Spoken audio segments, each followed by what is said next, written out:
unsettling that just happened on the international stage, and if you're paying close attention, you already feel it. Look closely at the whistle. Listen to the silence. The United States women's national basketball team just wrapped up their FIBA World Cup qualifying run, but the biggest revelation didn't come from the players, it came from the way the game was officiated. For months, fans were told a very specific story about Caitlin Clark. They said she needed to adjust. They said the physicality was normal. They said the hits, the contact, the chaos, that was just part of the league. But then something changed. On the international stage, the game looked different. Cleaner. More controlled. More consistent. The same player. The same talent. But suddenly, the environment shifted. And that raises a serious question. Was this always about adaptation? Or was it about how the game was being called? Because when officiating is consistent, skill rises to the top. Spacing improves. Decision-making becomes sharper. And players like Caitlin Clark, who rely on vision, timing, and precision, are finally able to operate at full capacity. This isn't about conspiracy. It's about contrast. What fans witnessed overseas wasn't just a different style of basketball, it was a different standard. And that difference is now impossible to ignore. The conversation is no longer quiet. The debate is no longer avoidable. Because once people see the difference, they can't unsee it. Because the FIBA referees put them on notice, pretty much let them be known. We ain't doing what y'all would be doing in the WNBA. So, quite frankly, the FIBA referees set the tone for how a game Caitlin Clark playing in should be ref. This is the moment you need to stop and really process what just happened. Because what we witnessed wasn't just a difference in games. It was a complete shift in reality. Right now, FIBA operates as a global, independent authority, far removed from the internal politics, locker room dynamics, and unspoken hierarchies of the WNBA. International referees don't care about tenure. They don't care about reputations. And they certainly don't care about protecting egos.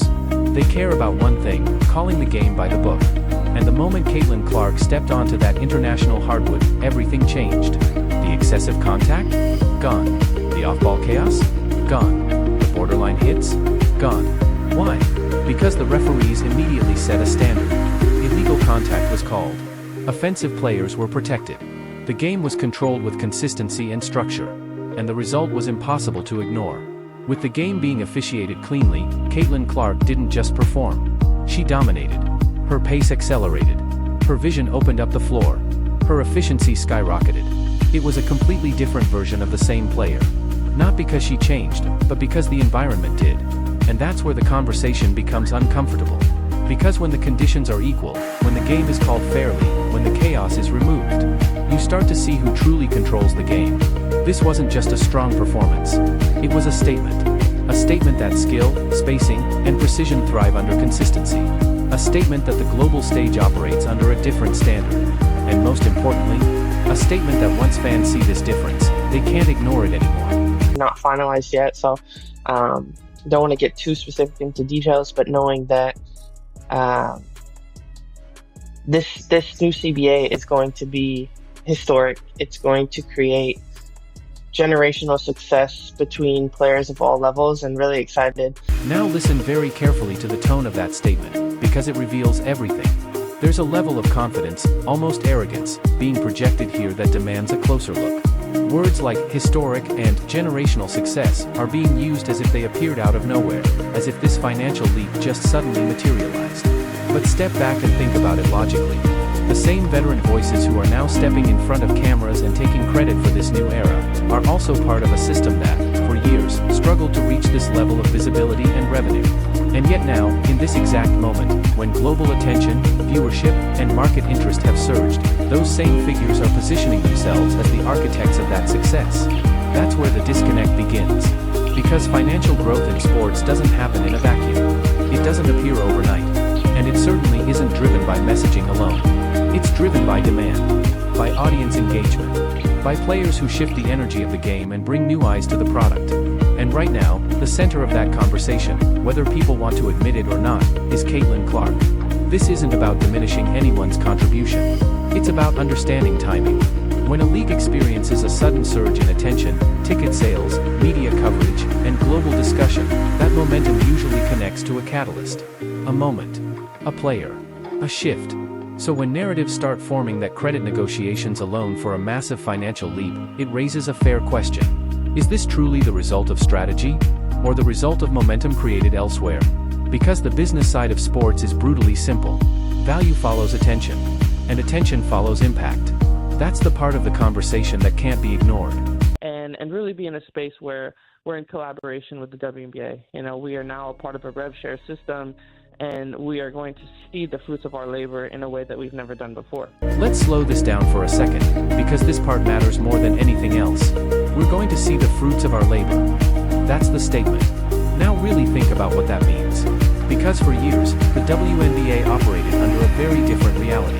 Limited exposure, modest ratings, a league still working to grow its audience in a crowded sports market. That wasn't a failure, it was a process. Growth takes time. But then, something changed. A new level of attention entered the picture. A surge in viewership, sold-out arenas, massive media coverage, a completely different kind of energy surrounding the game. And at the center of that shift was Caitlin Clark. From record-breaking performances at the college level to immediate impact at the professional level, she brought in new fans, new conversations, and new visibility to the sport. And when attention grows, everything else follows. Broadcast deals improve, sponsorships increase, revenue expands. That's how the business of sports works. So when we hear phrases like the fruits of our labor used to describe this current financial momentum, it naturally raises an important question. Is this growth the result of long-term effort alone? Or is it being accelerated by a very specific moment in time? Because both things can be true. The foundation was built over years. But the explosion of attention? That came suddenly, and it came with impact. And that's where the conversation becomes more nuanced. It's not about taking credit away from anyone. It's about understanding how momentum actually works. Because in today's sports landscape, value doesn't just come from history. It comes from visibility, from engagement, from the players who shift the spotlight in real time. And right now, whether people are comfortable saying it or not, that spotlight has clearly shifted. In the negotiations with the WNBA. What are your thoughts on that?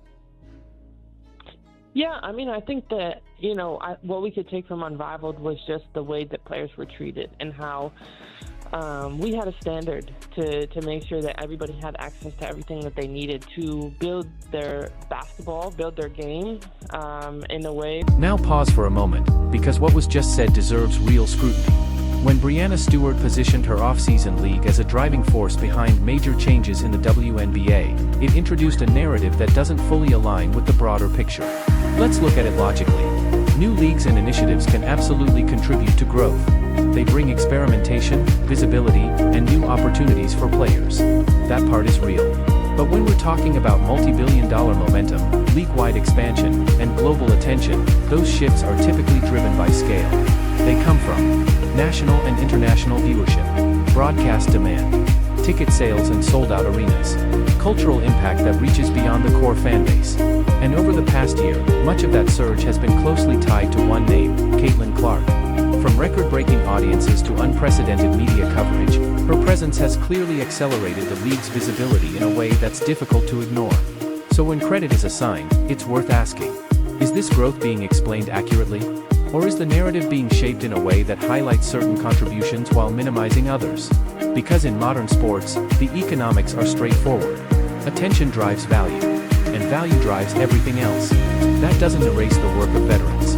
It doesn't dismiss years of effort that helped build the foundation, but it does highlight something important.